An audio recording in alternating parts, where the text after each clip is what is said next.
Bem-vindos e bem-vindas ao nosso Gabarito OAB, programa aqui da Faculdade Nova Roma que tem o objetivo de encurtar essa caminhada para sua aprovação no exame da ordem. Aqui você vai encontrar conteúdos com as principais matérias que vão conseguir a sua aprovação na primeira fase. Não se esqueçam de, ao final, deixar o like, se inscrever na nossa página e deixar o seu feedback para que a gente possa cada vez mais melhorar esse conteúdo para vocês. Olá, amigas e amigos da Faculdade Nova Roma. A gente está aqui para mais um encontro do Gabarito OAB, esse projeto de excelência que vai lhe ajudar na primeira fase do exame de ordem. E nosso encontro de hoje trata de um tema específico, direito do consumidor.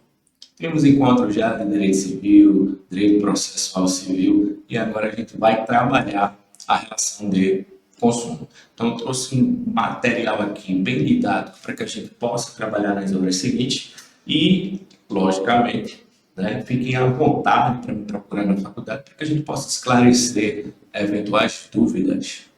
Vamos junto? Então, vamos ver o nosso material.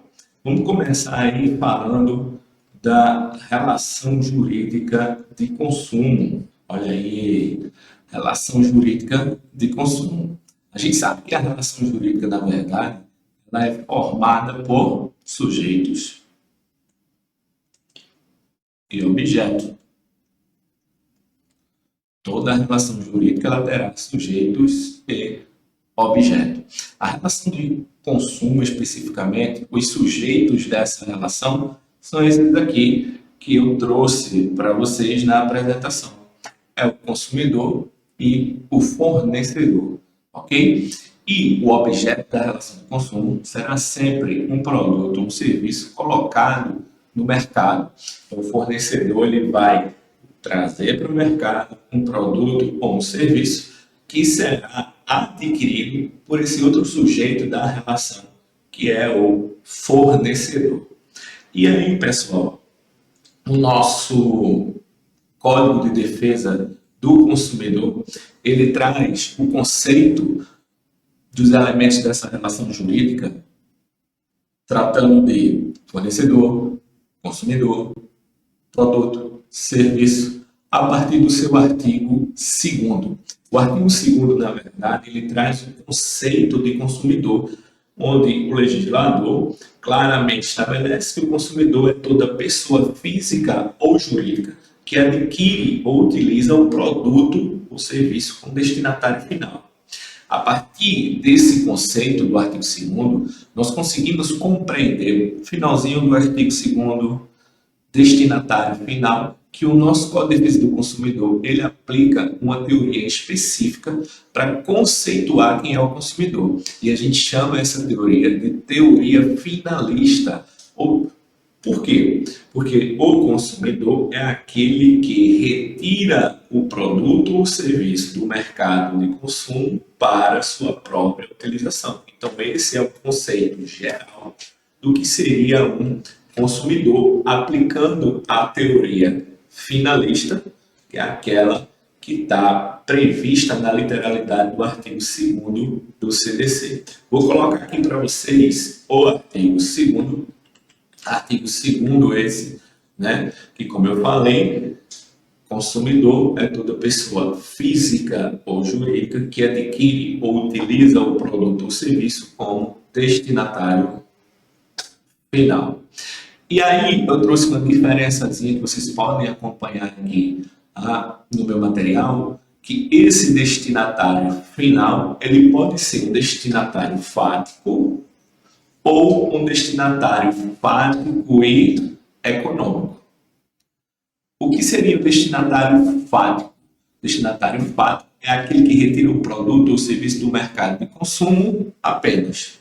Retirei o produto ou serviço do mercado de consumo e aí depois eu posso reinseri-lo. Depois eu posso me utilizar desse produto ou desse serviço exclusivamente, ou seja, quando a gente fala da utilização pessoal. Então, destinatário fático, utilizando-se apenas do termo ou do entendimento destinatário fático, eu teria apenas aquela pessoa, aquele sujeito, e aí frisando bem uma vez, pode ser pessoa física ou jurídica. Pessoa jurídica também pode ser sujeito da relação de consumo como consumidor, certo? Então, retirou o produto do mercado de consumo, pouco importa qual é a intenção desse sujeito, o fato dele retirar o produto ou serviço do mercado de consumo aplica-se, né? Entende-se que ele foi esse destinatário fático. Mas se ele retira esse produto do mercado de consumo e ele se utiliza para serviço, para ele se servir desse produto ou serviço específico, além de destinatário fático, ele passa a ser o destinatário econômico. Ou seja, destinatário econômico é aquele que, além de retirar, então vejam aqui que nós temos dois elementos, além de retirar o produto ou serviço do mercado de consumo, ele vai se servir daquele produto ou serviço. Ele realmente é o destinatário final na sua literalidade. Ele não pensa em reempregar, ele não pensa em transformar, né? É ele que consome diretamente aquilo que ele está retirando do mercado. Então, aqui a gente teria o destinatário, a sua destinação econômica, quando a gente fala daquele que consome o produto ou serviço. Se a gente for pensar uma interpretação bem literalista, a gente vai pensar no consumidor como um destinatário fático e econômico. Não basta retirar o produto do mercado. Ele tem que consumir o produto, ele tem que consumir o serviço. É para utilidade própria. Ele não pensa em transformar ou em reempregar esse produto no mercado de consumo. Eu posso, por exemplo, comprar argila, criar uma escultura e colocar essa escultura no mercado de consumo novamente. Então, eu apenas transformei o material. Naquele momento que eu adquiri a argila, eu fui apenas um destinatário fático. Eu posso comprar um produto para revender em minha loja. A partir do momento que eu sou um revendedor, eu retiro ele do mercado de consumo, mas realoco ele no mercado de consumo. Então, eu seria apenas um destinatário fático. Não é para me servir, não é para utilização própria, certo? E aí, quando a gente pensa no conceito de consumidor, a gente volta à jurisprudência, à doutrina, ela volta a esse entendimento de que consumidor, o destinatário final, é aquele que se utiliza do produto ou do serviço, retirando ele do mercado de consumo, mas não pensando em reinseri-lo, não pensando em ganhar, patrimonialmente, colocando aquele produto ou serviço transformado, mais uma vez, no mercado, certo? Então, essa seria aí a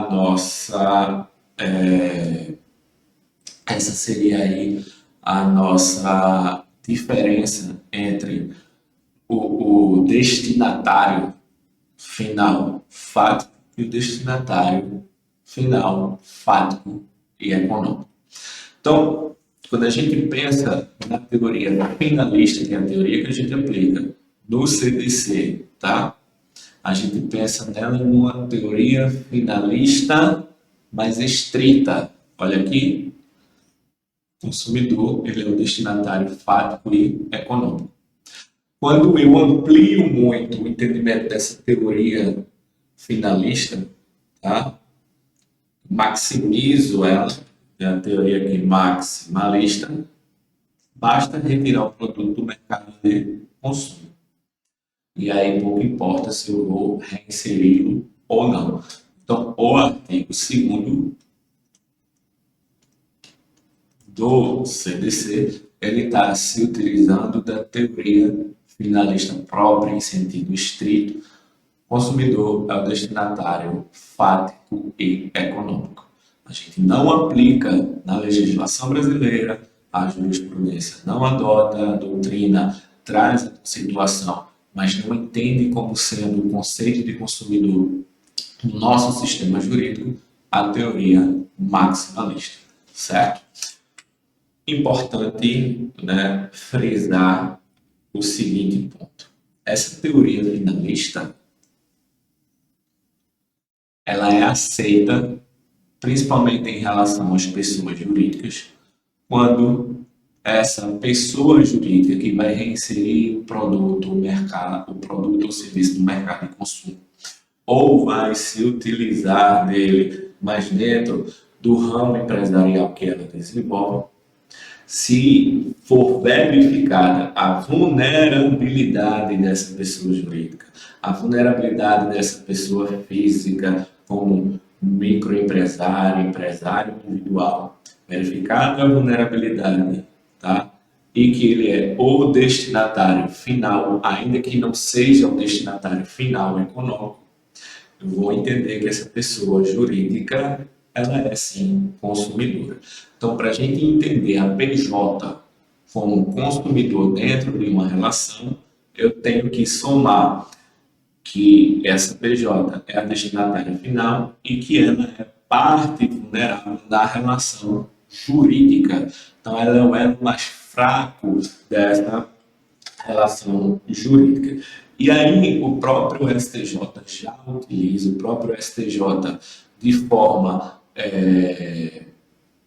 o próprio STJ aí de forma, em sua maioria, né, nas suas decisões, ele já adota a possibilidade da PJ como consumidora a partir, né, apesar da literalidade do artigo 2º falar, mas aí ele vai adotar a partir do entendimento de que deve existir a vulnerabilidade da PJ dentro dessa relação jurídica de consumo, certo? Então, ela é destinatária final e ela é parte, ela é o elo mais fraco dessa relação. Então, é possível, sim, que a pessoa jurídica seja consumidora, está lá no artigo 2º, quando o artigo 2º fala que consumidor é toda pessoa física ou jurídica. Em relação às pessoas físicas, eu teria o destinatário final aplicando a teoria finalista de forma mais restrita, tá? E aí, em relação às pessoas jurídicas, eu vou ampliar mais um pouco, talvez aplicar, sair um pouco da teoria maximalista, o destinatário final, mas não basta isso, eu tenho que caracterizar a vulnerabilidade. Além dessas pessoas que consomem diretamente, né, aquelas pessoas que retiram diretamente o produto ou serviço do mercado de consumo, eu também vou ter, tá, outras figuras que não estão diretamente ligadas à relação de consumo, mas serão conceituadas e caracterizadas como consumidor a partir de um entendimento doutrinário e jurisprudencial, interpretando o artigo 2º, parágrafo único, o artigo 17 e o artigo 29 do CDC. Então, anota aí, dá uma lidinha nesses artigos. Artigo 2º, parágrafo único, dá uma lida no artigo 17, dá uma lida no artigo 29, porque esses artigos, o 2º parágrafo único, o artigo 17 e o artigo 29, eles vão equiparar os sujeitos que, apesar de não estarem diretamente ligados à relação de consumo, à relação contratual, eles são afetados por uma relação de consumo. E aí eles recebem a proteção através de uma equiparação ao consumidor. O nosso artigo 2º, ele vai tratar o seguinte, ele vai trazer essa equiparação ao consumidor, tratando da coletividade. Então, essa coletividade, ainda que indeterminada, tá? Se ela é afetada pela relação de consumo, ela é considerada consumidor por equiparação, certo? Então, por exemplo, imagine, né, que tivemos essa cheia aí no estado de São Paulo, no começo do ano, no carnaval. O que foi que aconteceu? O valor de água potável, o valor de alimentos, ele foi de alguma forma exacerbado. Ele chegou aí às alturas.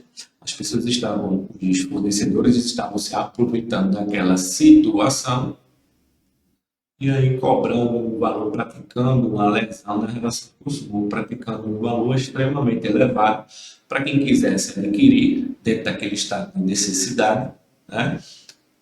Água para quem quisesse adquirir, para quem quisesse adquirir alimentos. Então, por mais que ainda não tenha formalizado nenhum contrato específico, tá, com o fornecedor, aquela conduta abusiva ela é considerada e vai ser interpretada a partir de uma relação de consumo. Então, posso ter, por exemplo, a interferência do PROCON, eu posso ter, por exemplo, a interferência do Ministério Público, que são órgãos que têm que velar, que têm que cuidar, né, dessas relações jurídicas de consumo, pensando sempre no consumidor como parte vulnerável da relação. Todo consumidor, ele é vulnerável. Falar em consumidor e vulnerabilidade acaba sendo até um pleonasmo, subir para cima, descer para baixo. Todo dentro de uma relação de consumo, todo consumidor ele é vulnerável, e aí cabe a esses órgãos como o Ministério Público, Defensoria Pública, PROCON, atuar em defesa do consumidor. Então, lá no artigo 29, ele diz que as pessoas expostas às práticas comerciais abusivas, elas devem receber essa proteção de consumo, que é o que aconteceu à época. No artigo 2º, parágrafo único, que foi o que a gente falou também agora há pouco, ainda que sejam pessoas indetermináveis, tá? Não sei se vocês acompanharam, um tempo atrás, um bom tempo atrás, a gente teve notícias de determinada indústria farmacêutica que estava vendendo farinha como anticoncepcional. Então, eu tenho ali, né, mulheres que poderiam ser prejudicadas do momento que adquirem esse anticoncepcional, que era farinha.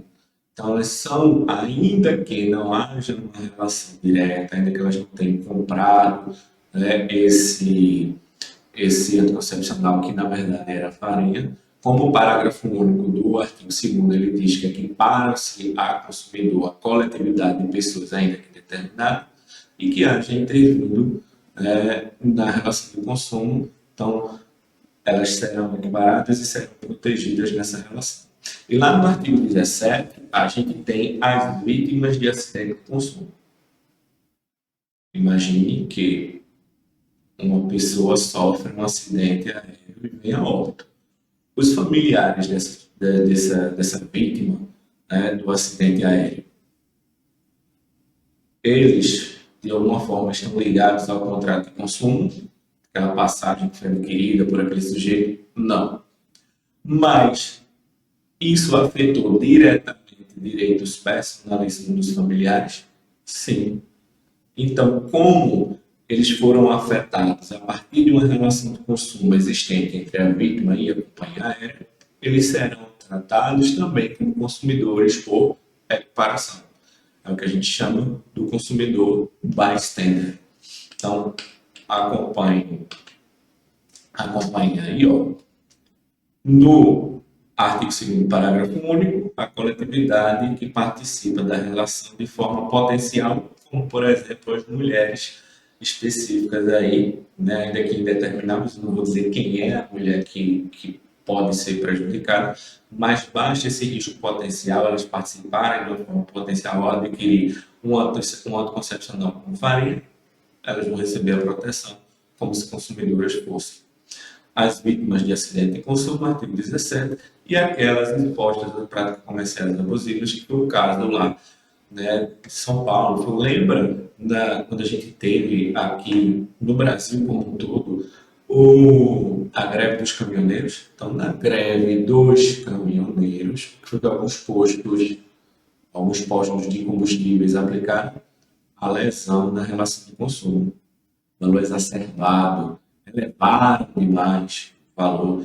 E aí, tá, a gente tem pessoas expostas a práticas comerciais abusivas, aquelas pessoas que precisariam abastecer os seus veículos.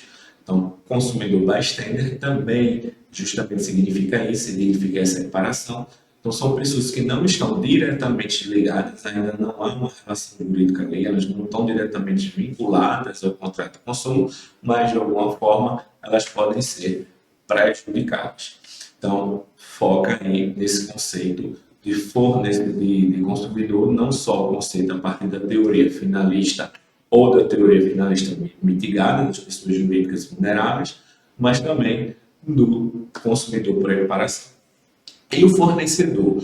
O conceito de fornecedor, ele está no artigo 3º, e aí a gente tem um leque bastante amplo do que seria o fornecedor. O legislador, nesse momento, ele preferiu pecar por excesso. Ele preferiu, né, trazer para o Código de Defesa do Consumidor, tentar, na verdade, enumerar maior número de pessoas que colocam no mercado de consumo produtos ou serviços. Como eu disse a vocês, esse conceito de fornecedor está no artigo 3º, que diz que fornecedor é toda pessoa física, jurídica, pode ser um ente público, pode ser um ente privado. Então, a pessoa jurídica de direito público, quando coloca no mercado de consumo um produto ou serviço, também vai ser considerado consumidor. Pode ser pessoa nacional, pode ser pessoa estrangeira, tá? Inclusive entes despersonalizados. Vocês estudam lá no direito empresarial a sociedade em comum, que a gente chama também de sociedade de fato, não tem personalidade jurídica específica, tá? Mas não é considerada pessoa jurídica, mas ela existe de fato e ela tem, né, o empresário que realiza, que exerce a sociedade de fato, ele vai ter um patrimônio ali específico daquela relação, que logicamente não sendo suficiente, pode atingir o patrimônio dele sem necessidade de desconsideração da personalidade jurídica. Então, pode ser um ente despersonalizado? Pode ser de direito público? Pode. Direito privado é o que nós temos.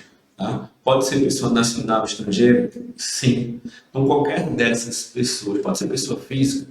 Pode. Então, qualquer dessas pessoas que colocam no mercado de consumo, que desenvolvem perante o mercado de consumo, produção, montagem, criação, construção, transformação, importação, exportação, distribuição, comercialização, são considerados fornecedores.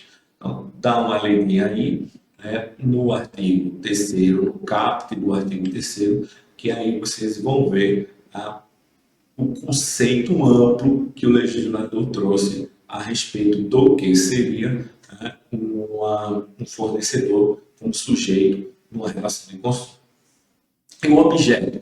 Qual é o objeto de uma relação jurídica? A gente falou que o objeto da relação jurídica ele pode ser o produto ou pode ser o serviço. Então, a gente vai ter aqui, tá, o conceito de produto e o conceito de serviço. O conceito de produto, gente, ele está lá no artigo 3º, mas não é no caput. O caput ele vai trazer o conceito de fornecedor, mas no parágrafo 1º, que diz que é qualquer bem, e esse bem pode ser um bem móvel, pode ser imóvel, pode ser material ou pode ser imaterial. Então, o produto é um bem jurídico comercializável, não pode ser bem, né, fora do comércio, extrapatrimonial, como, por exemplo, né, o corpo, a imagem, a honra, que são questões extrapatrimoniais, são bens fora do comércio, mas tudo aquilo que tem valor patrimonial e que pode ser objeto de relação jurídica dentro, né, de um desenvolvimento, uma relação jurídica específica, ele é considerado um produto. Já o serviço, ele vai estar lá também no artigo 3º, mas no parágrafo 2º, tá? E o que seria o serviço? Acompanhem comigo. O serviço é qualquer atividade fornecida no mercado de consumo mediante remuneração. Lembrando que essa remuneração, destaque aqui específico, essa remuneração ela não precisa necessariamente ser pecúnia, ela não precisa necessariamente ser dinheiro, mas uma retribuição. Tá? eu tenho aqui alguma forma, uma retribuição por aquela conduta, por aquela obrigação de fazer do fornecedor, certo? E aí, remuneração, tá? Inclusive as de natureza bancária, financeira, de crédito, securitária, salvo as decorrentes das relações trabalhistas, ok? Então, lembrando que o nosso Código de Defesa do Consumidor, ele é uma norma de ordem cogente, ele é uma norma de ordem obrigatória. As normas aqui trazidas, tá? São normas de ordem pública que devem ser aplicadas pelo juiz de ofício. Então, o juiz ele pode, de ofício, quando ele está analisando um processo, rever qualquer cláusula de uma relação jurídica consumerista, ainda que ele não tenha sido provocado para isso. Existe uma súmula do STF, que aí é a única situação que o juiz não pode agir de ofício nas relações de consumo, que são as relações bancárias. Tá? Então, essa aqui, o STF, ele proíbe a atuação de ofício pelo juiz. O restante, tá? Verificando o juiz qualquer abusividade por se tratar de uma norma de ordem cogente, uma norma de ordem pública, por ser o consumidor parte vulnerável nessa relação, aí o juiz ele deve agir de ofício quando verifica qualquer abusividade. Beleza? Vamos seguir, vamos partir para um novo assunto. Bem, gente, e como eu falei, né, o nosso Código de Defesa do Consumidor ele é uma norma de ordem pública, uma norma cogente, porque ele visa a proteção dessa parte vulnerável na relação que é o consumidor, certo? Esse código ele vai trazer regras específicas que devem ser respeitadas e aplicadas pelo fornecedor. O fornecedor ele tem a obrigação de aplicar as normas trazidas pelo CDC e ele tenta enumerar no seu artigo 6º, fundamental para a sua leitura. Tá? Dá uma olhadinha lá no artigo 6º do CDC, porque o artigo 6º do CDC é a base, tá? É o arcabouço, é o esqueleto, é onde a gente vai encontrar os direitos básicos de uma relação de consumo. Então, os direitos básicos do consumidor, os direitos fundamentais do consumidor, nossos direitos e garantias fundamentais estão lá previstos no artigo 5º da Constituição, e lá no artigo 5º, um dos direitos fundamentais é a proteção ao consumidor. E aí, cria-se o Código de Defesa do Consumidor pós-Constituição de 88, e a gente vai ter nesse Código protecionista um artigo específico, que é o artigo 6º, que você precisa ler, tá? Que vai estabelecer as normas de proteções básicas. É uma lista básica, certo? Do que o fornecedor, o mínimo que ele deve respeitar é aquilo ali, está ligado à dignidade do consumidor, e o rol ele é meramente exemplificativo. Logicamente, o consumidor, o legislador, ele não vai conseguir esgotar, né, ali todos os direitos ligados à dignidade do consumidor. Vamos lá, acompanha aí comigo. No inciso 1 do artigo 6º, ele vai falar, tá, da vida, saúde e segurança dentro da relação de consumo. Olha aí, a proteção da vida, saúde e segurança contra os riscos provocados por práticas no fornecimento de produtos e serviços considerados perigosos ou nocivos. E aí eu fiz aqui para vocês o seguinte, para a gente entender a diferença entre um produto ou serviço naturalmente perigoso e um produto ou serviço defeituoso. A gente não está falando aqui do serviço defeituoso, porque no serviço defeituoso a gente vai aplicar as regras de fato do produto ou visto de produto que vamos ver mais à frente. Aqui a gente está falando, tá, do produto naturalmente perigoso, mas que é necessário colocar no mercado de consumo. Eu preciso colocar no mercado de consumo uma água sanitária, eu preciso colocar no mercado de consumo gasolina, álcool, e outros produtos que são nocivos, que são perigosos, tá?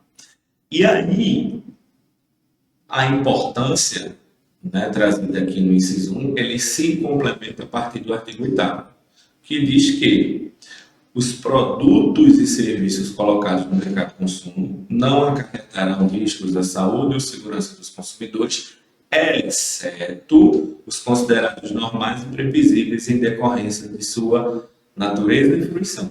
Alguns, a utilização será perigosa, alguns, a utilização será nociva, mas o que é que eu tenho que fazer? Trazer as informações necessárias de como o consumidor deve se utilizar daquele produto, quais são os cuidados que o consumidor deve ter a fazer a utilização daquele produto ou daquele serviço específico. Então, a gente tem que ler o artigo 6º, inciso 1, mas em interpretação juntamente com o artigo 8º. Alguns produtos ou serviços, eles têm, né, essa nocividade, essa periculosidade em razão da sua própria natureza de fruição, mas eu preciso colocá-los no mercado. O que é que eu tenho que fazer? Trazer as informações necessárias. E aí, continuando aqui, artigo 8º, em se tratando de produto industrial, ao fabricante cabe prestar as informações a que se refere este artigo através de impressos apropriados que devam acompanhar o produto. Então, se aquele produto ele pode gerar uma certa alergia, onde é que eu tenho que colocar isso? Na embalagem. Ó, tem que no rótulo informar, né, quais são os perigos da utilização daquele produto específico. Complementando o artigo 8º, que traz essa necessidade de informação para o respeito ao direito à vida, saúde e segurança do consumidor, veja o que é que diz o caput do artigo 9º. O fornecedor de produtos e serviços potencialmente nocivos ou perigosos à saúde ou segurança deverá informar de maneira ostensiva e adequada a respeito da sua nocividade ou periculosidade, sem prejuízo da adoção de outras medidas cabíveis em cada caso concreto, certo? Então, essa necessidade de informação, ela precisa que, inclusive, essa questão da informação, ela é trazida como também um direito básico do consumidor. Tá?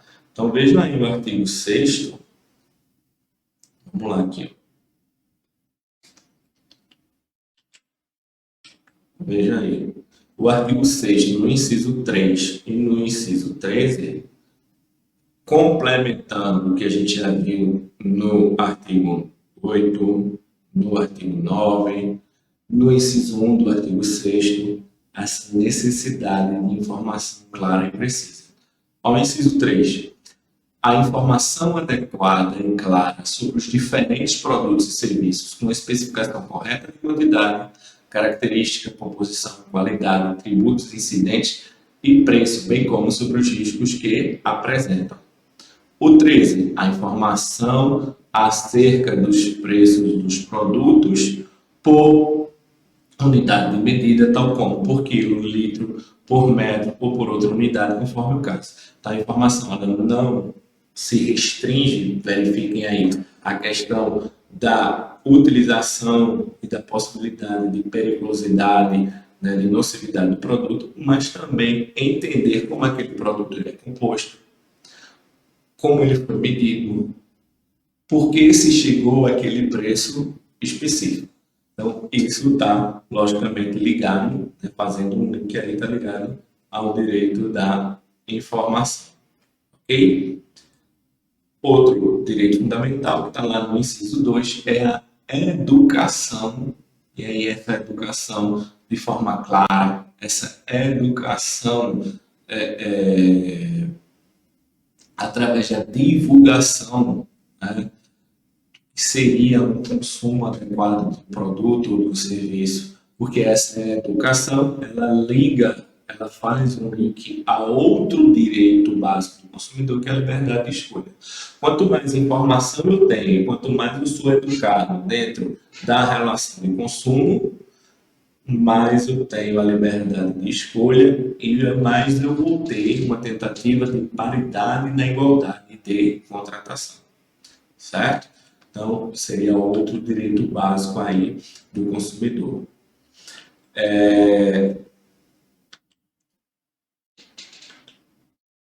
Seguindo, né, o artigo 6º, eu vou ter no inciso 4 a proibição de propaganda, de publicidade enganosa e propaganda abusiva. E aí eu pergunto a vocês sabem a diferença de propaganda enganosa e da propaganda abusiva? A propaganda enganosa é essa aqui, ó, que confere, tá, ao produto, confere ao serviço características, quantidade, composição que ele não possui, tá? Então, não é exatamente aquilo. Então, eu trouxe aqui um exemplo do Mac Picanha, que foi proibido a venda porque o hambúrguer não era de picanha. Ele era um blend que tinha um sabor picanha. Estava se vendendo de forma enganosa. A publicidade ela era enganosa. Tá?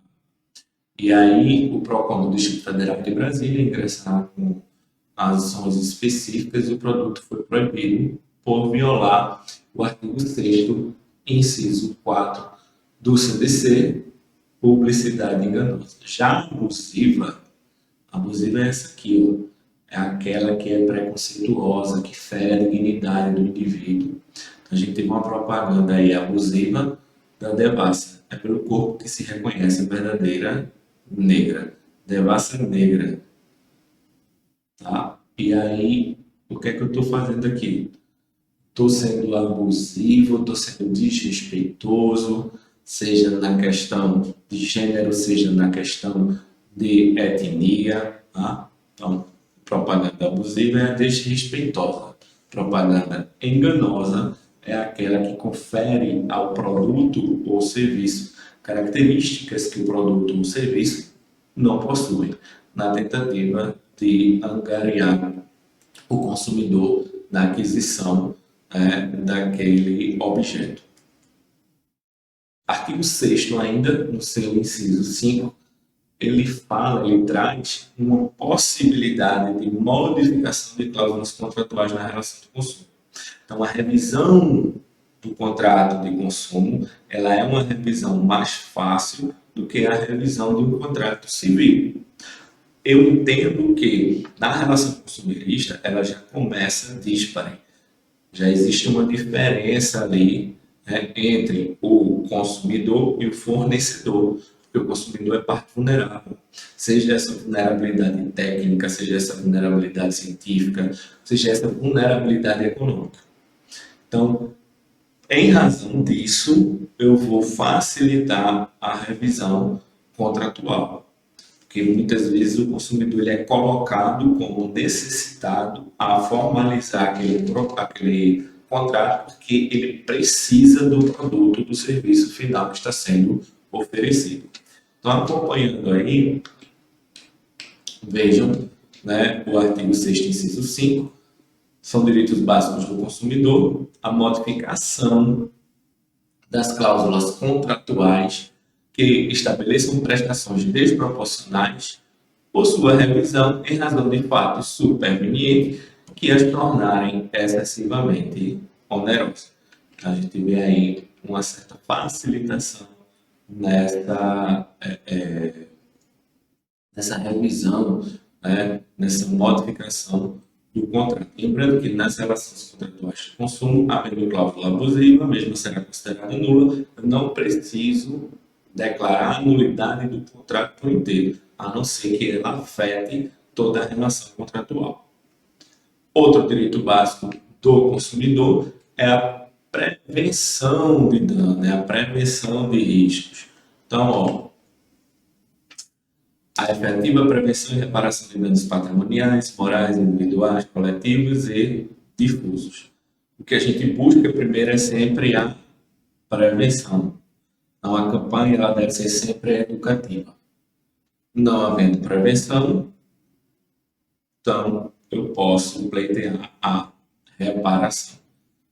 Ser reparado por prejuízos de uma relação de consumo é um direito básico do consumidor, então isso não pode ser afastado da relação contratual. Eu não posso formalizar uma relação contratual do consumo dizendo que eventuais riscos pela utilização do produto ou do serviço serão de inteira responsabilidade do consumidor, não havendo direito à reparação. Essa cláusula é abusiva, porque não posso retirar um direito posto, principalmente uma garantia básica do consumidor, que está prevista no inciso 6 do artigo 6º. Só complementando aquilo que eu falei, vamos lá para o... Aqui, ó. Vamos lá para o artigo 25. Olha o que diz o artigo 25 do CDC. É verdade a estipulação contratual de cláusula que impossibilite, exonere ou atenue a obrigação de indenizar prevista nesta e nas seções anteriores. 51. São nulas de pleno direito, entre outras cláusulas contratuais relativas ao fornecimento de produtos e serviços que impossibilitem, exonerem ou atenuem a responsabilidade do fornecedor por vícios de qualquer natureza dos produtos e serviços que impliquem renúncia ou disposição de direitos.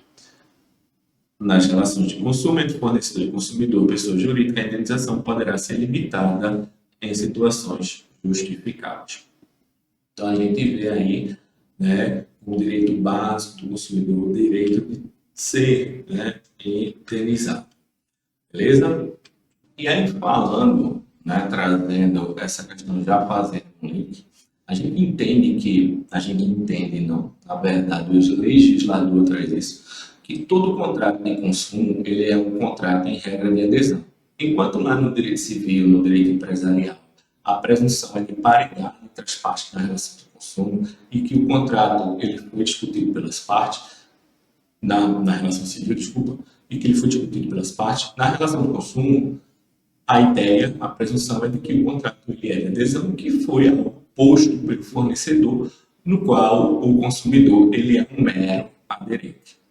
Em razão disso, o legislador ele trouxe no artigo 51 situações específicas em que ele enumera alguns fatos que, havendo aquele fato específico, havendo aquela cláusula específica na relação de consumo, eu terei, tá, uma cláusula nula, e que inclusive vai poder ser reconhecida pelo juiz, ainda que não provocada de ofício, dentro das relações de consumo.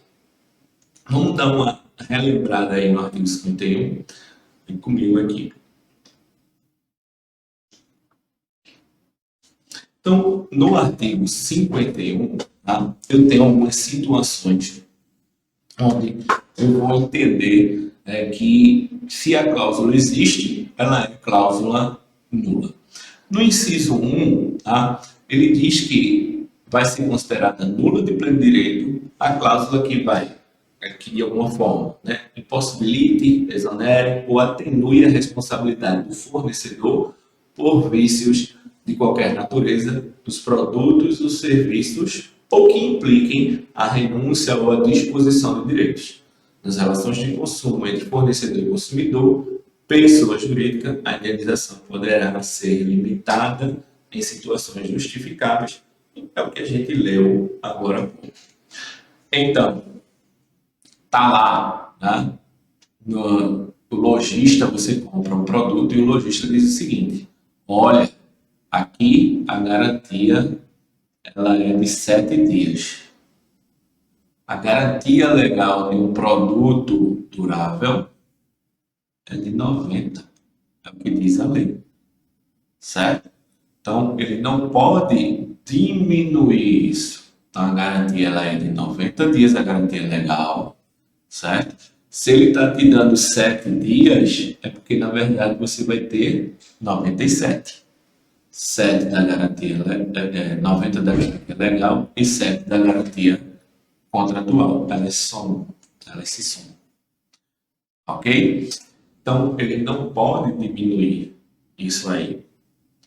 No inciso 2, a gente vai ter aí como cláusula nula aquela que subtrai ao consumidor a opção de reembolso da quantia já paga nos casos previstos neste código. Então, o reembolso ele não pode ser afastado. A gente tem, por exemplo, a, o prazo legal de desistência de um produto ou serviço adquirido fora do estabelecimento comercial. Então, você tem 7 dias para desistir. Desistiu, ele não pode se negar a devolver o dinheiro. Ou, então, eu vou lhe devolver, você vai escolher outro produto, um serviço específico. Não seria a devolução do dinheiro. Isso não pode ocorrer. A devolução do dinheiro, se ela está prevista na lei, ela deve ocorrer e o fornecedor não pode afastar essa obrigação. No inciso 3, ele fala que transfiram responsabilidades a terceiros. Então, você, né, foi em determinado restaurante, você comeu e aí passou mal porque a maionese estava estragada. Ele vai dizer, não, o fabricante da maionese é esse aqui, certo? Que você deve procurar para responsabilizar. Opa, restaurante, você está operando um serviço, isso está dentro da sua, isso está dentro da cadeia de consumo. Vou buscar essa responsabilidade diretamente de você, e aí, se você quiser, você vai responsabilizar o fabricante da maionese. Mas quem me vendeu o prato, né, quem me vendeu o serviço ali foi você de forma específica. Você não pode imputar isso a terceiro, você não pode transferir essa responsabilidade a terceiro, tá? Ainda que caracterizada essa culpa, se você não teve o devido cuidado na hora de produzir o alimento específico que estava no seu cardápio. No inciso 4, ele fala que estabeleçam obrigações consideradas iníquas, abusivas, coloquem o consumidor em desvantagem exagerada ou sejam incompatíveis com a boa-fé ou equidade. Tá? Então, é aquela situação em que a relação de consumo ela se torna demasiadamente díspare, né? Ela se torna demasiadamente onerosa, desvantajosa, então não houve o devido cuidado. Vamos aqui, que no inciso 10 agora, né? Permitam ao fornecedor direto ou indiretamente variação do preço de forma unilateral. Eu não estou falando aqui da lei da oferta e da procura. Tá? Sai o consumidor, o fornecedor ele vai poder aplicar. Mas é aquela situação de desrespeito, porque eu vou com a cara do consumidor. Esse consumidor tem cara que vai me pagar mais, eu vou aumentar. Aquele consumidor tem cara que me paga menos, eu vou fazer uma promoção para ele. Tá? E no inciso 13, eu vou ter o seguinte: autorize o fornecedor a modificar unilateralmente o conteúdo ou a qualidade do contrato após sua celebração. Isso bate diretamente de frente com a boa-fé objetiva, se torna aquela vertente da vanilla contra facto próprio, a conduta se torna contraditória, vendo algo, mas na verdade, eita, vou desfazer isso aqui e fazer de outra forma porque vai sair menos oneroso, menos custoso para mim. Então, também não cabe, né, seria cláusula abusiva. No inciso 8, a gente tem, né, a proibição de impor o representante de concluir ou realizar outro negócio jurídico pelo consumidor, que seria a famosa venda casada. A venda casada ela é proibida, certo? Você não pode vincular uma relação jurídica à outra. Né? No inciso 9, o que é que eu vou ter? No inciso 9, a gente vai ter como proibição deixar o fornecedor a opção de concluir ou não o contrato, embora obrigando o concessionário a pagar. Mas eu não sei, pode ser que eu faça, pode ser que não. Um contrato aleatório, um contrato de risco. Opa, isso é possível nas relações civis, tá? Mas na relação de consumo, não. Eu tenho que saber o que é que eu estou pagando e tem que ser entregue aquilo que está sendo oferecido. E no inciso 11, agora, também é considerado nulo aquela situação que autorize o fornecedor a cancelar o contrato unilateralmente, né? Então, se eu entender que esse contrato não é mais interessante para mim, eu vou poder cancelar ele unilateralmente. Também cláusula abusiva. No inciso 12, é a situação de repassar para o consumidor os custos com a cobrança. Então, eu não posso, eu vou emitir um boleto. E aí, esse boleto, a folha do boleto me custa R$2, eu vou colocar isso aqui, esse custo da impressão do boleto, vou jogar ele para o consumidor. Também vai ser considerado proibido, certo? E no inciso 14, situações que venham a infringir ou violar as normas ambientais. Então, eu não posso formar um contrato de consumo que de alguma forma vai prejudicar o meio ambiente, a não ser que esse prejuízo ao meio ambiente ele seja esse prejuízo necessário, por exemplo, a combustão da gasolina. Ok, né? Mas, por exemplo, eu vendi um serviço de um chá de revelação que eu ia colocar a cor, ela ia aparecer aqui na cachoeira. E se esse produto ele vier a prejudicar o meio ambiente? Então, a responsabilidade do fornecedor nessa questão específica, certo?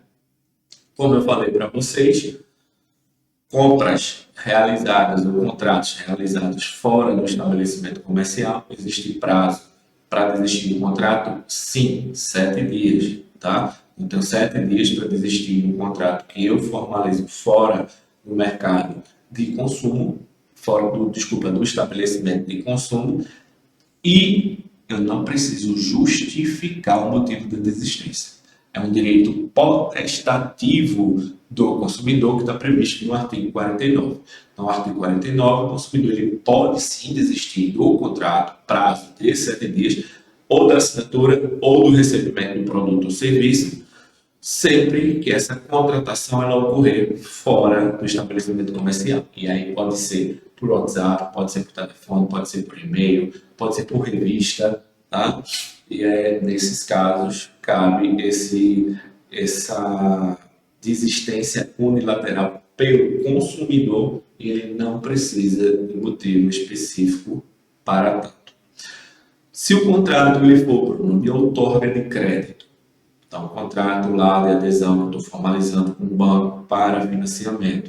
Existem regras específicas? Sim. E essas regras específicas elas estão no artigo 52 do Código de Defesa do Consumidor.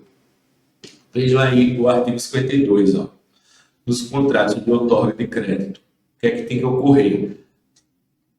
O preço, né, do produto ou serviço tem que vir em moeda corrente nacional. Tem que haver informação dos juros, né? Qual é a taxa de juros de mora, taxa efetiva anual de juros, quais são os acréscimos legais, o número e a periodicidade de prestações, qual é a soma total a pagar com e sem o financiamento. Não pode, é proibido. O que é proibido? A perda total das prestações pagas, então ainda que venha o consumidor a desistir, ele não pode perder integralmente todas as prestações que ele pagou, e no caso de liquidação antecipada, eu tenho que ter o abatimento proporcional dos juros e demais acréscimos. Em caso de atraso, pode ter multa? Pode, mas a multa não pode ultrapassar 2%. Então, a multa legal, a gente não tem multa legal no Código Civil, certo? Agora, no Código de Defesa do Consumidor, a multa legal por mora, por atraso do consumidor no pagamento da parcela, ela vai ser de 2%, ok? Dá uma lidinha aí nesse artigo 52, pode ser que tenha alguma questão específica sobre o assunto. Bem, gente, compreendido aí essa questão dos contratos de consumo. Vamos agora partir para um dos assuntos, deixei por último justamente por isso, dos assuntos mais cobrados no direito do consumidor, nas questões de direito do consumidor, que é a responsabilidade pelo fato e pelo vício do produto ou do serviço. Aí eu vou entrar na esfera da responsabilidade civil. Lembrando que a regra da responsabilidade civil ela é subjetiva.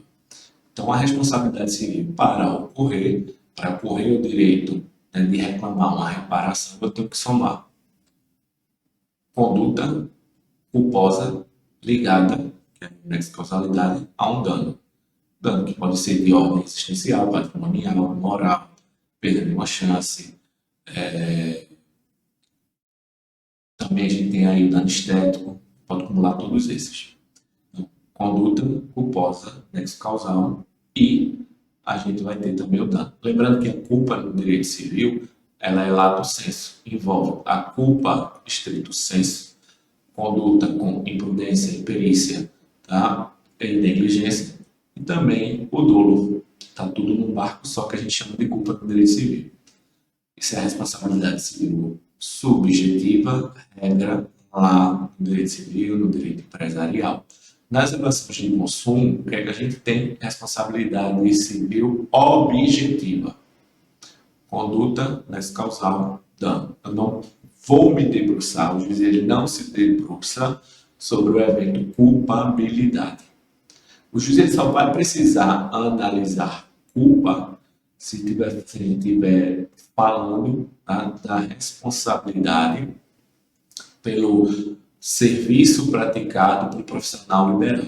Então, tratando-se de profissional liberal na relação de consumo, a única situação em que vai ser necessária a culpa.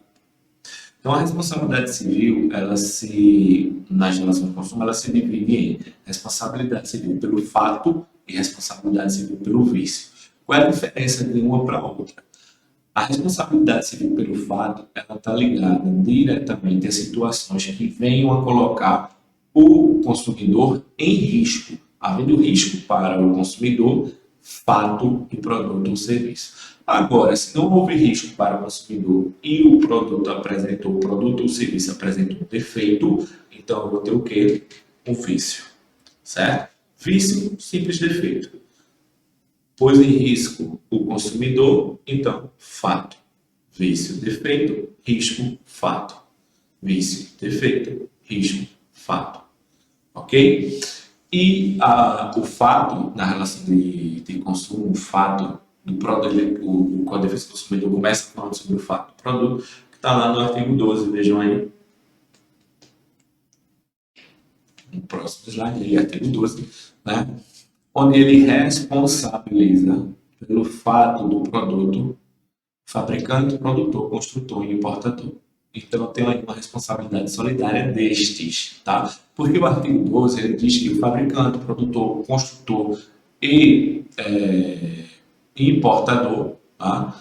Eu vou ter, pode ser ele nacional ou estrangeiro, independentemente da existência de culpa, olha a responsabilidade objetiva aí, ele responde pela reparação dos danos causados aos consumidores por defeitos decorrentes do projeto, da fabricação, da construção, da montagem, da fórmula, da manipulação, da apresentação ou acondicionamento dos produtos, bem como por informações insuficientes e inadequadas sobre a sua utilização, e aí é o finalzinho que amarra tudo, e riscos, certo? Então, o produto ele é defeituoso quando ele não oferece segurança, quando ele não oferece legitimidade, tá, para o consumidor, ok? O comerciante, ele pode ser responsabilizado? Sim. Lembrando que a responsabilidade do comerciante, ela não é inicial. Ela vem de alguma forma aí subsidiária, porque, primeiramente, eu tenho que identificar fabricante, produtor, construtor e incorporador. Não sendo possível identificar essas pessoas, aí eu posso jogar a responsabilidade ao comerciante.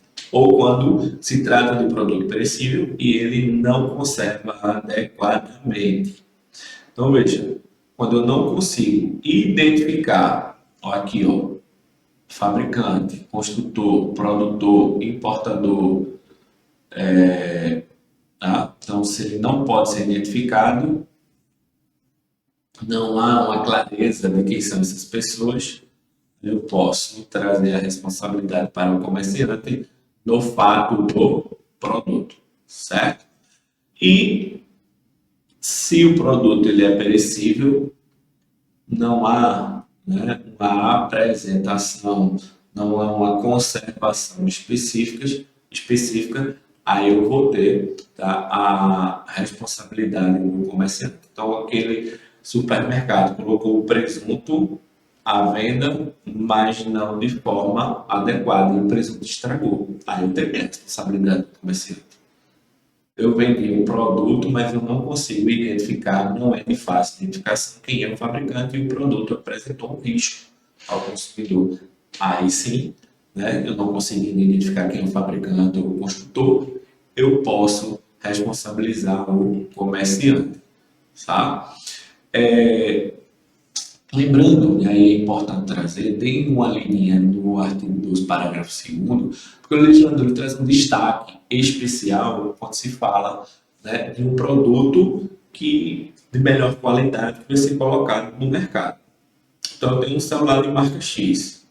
Daqui a um ano eu vou lançar um celular de marca X, modelo 15, modelo 16. O fato de colocar um produto melhor, não significa que o produto anterior ele é defeituoso, certo? Então, uma coisa, outra coisa. O fabricante, tá? O construtor, ele pode também afastar essa responsabilidade dele, pode afastar de alguma forma a responsabilidade objetiva? Sim. E aí, quando é que ele pode afastar isso? O que é que o Código de Defesa do Consumidor diz? Ele vai ter que provar que não colocou o produto no mercado, que embora tenha colocado o produto no mercado, o defeito ele não existe, ou a culpa é exclusiva do consumidor ou de terceiro. Então, essas são as três excludentes da responsabilidade pelo fato, pelo fato do produto ou pelo fato do produto, certo? O fato do serviço, seguimos aí, né, a mesma linha. Então, é um serviço que ele foi colocado no mercado de consumo, que ele vai trazer danos aos consumidores, porque não houve informações adequadas, ou as informações eram inadequadas, e ele traz esse risco aí ao consumidor, né, de fruição. E não está oferecendo a segurança necessária. Tá? Então, nesse caso, coloquei o serviço do mercado de consumo e não ofereço a segurança necessária, vai haver aí o fato do serviço, né? Com uma possibilidade de responsabilidade do fornecedor. Lembrando que, conforme a gente viu no primeiro momento da aula, o fato do produto ou do serviço, por mais que eu não tenha contratado diretamente, se eu fui atingido, de acordo com o artigo 17, eu vou ser equiparado a consumidor. É isso que diz o artigo 17, quando ele equipara, né, o consumidor às vítimas do evento danoso. As vítimas do evento danoso por conta do produto que foi colocado no mercado de consumo ou do serviço que foi colocado no mercado de consumo. E o que é o vício do produto ou o vício do serviço? O vício do produto ou do serviço é quando o produto ou o serviço ele não atinge aquela finalidade específica. Eu não consigo, né, me utilizar do produto ou do serviço conforme ele foi oferecido. Nesse caso, a responsabilidade ela é solidária e aí o consumidor entra na cadeia. Tá? Vejam o artigo 18, que vai trazer aí, olha aqui, que vai trazer aí que vai trazer aí, né, essa questão da responsabilidade solidária dos fornecedores, e aí eu vou incluir também o próprio comerciante. Então, o artigo 18 ele diz que os fornecedores de produtos, e aí estou englobando todos aqueles fornecedores descritos lá no artigo 3º, aquela cadeia ampla, tá? E aí pode ser de produto de consumo durável ou não durável, vai responder solidariamente pelos vícios de qualidade, quantidade, que tornar esse produto impróprio ou inadequado, bem como diminua, né, o valor do produto específico. Quando você, presta atenção aqui, tá? Quando você percebe que o produto ele é inadequado, você vai ter 30 dias para reclamar se o produto ele é não durável. Você vai ter 90 para reclamar se o produto ele é um bem durável.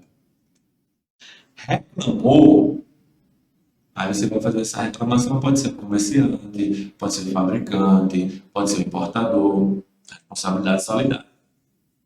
Reclamou, a regra geral é que o fornecedor ele deve resolver o seu problema, trocando o produto, né, consertando o produto no prazo de 30 dias.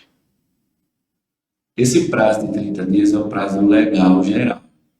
Ele pode ser reduzido para 7 ou ele pode chegar a 180 por convenção das partes, que não pode ser inferior a 7 e nem superior a 180. Se não tem essa previsão no contrato, então 30 dias. Passaram-se 30 dias, se o problema não foi resolvido, aí agora surge aqui uma obrigação alternativa da qual você pode exigir como consumidor. Substituição do produto, restituição imediata da quantia paga ou abatimento proporcional do preço, certo? A partir do momento que você reclama, esse prazo decadencial, ele zera. É o prazo aqui para reclamar o vício.